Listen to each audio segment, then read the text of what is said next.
السلام علیکم ورحمۃ اللہ وبرکاتہ۔ رسول اللہ صلی اللہ علیہ وآلہ وسلم نے ارشاد فرمایا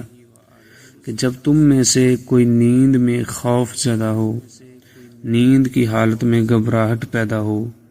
کوئی کسی قسم کا برا خواب آ جائے تو اس کو چاہیے کہ وہ یہ الفاظ ادا کرے: اعوذ بکلمات اللہ التامات من غضبه وعقابه وشر عباده ومن همزات الشیاطین وان یحضرون۔ میں اللہ تعالیٰ کے کامل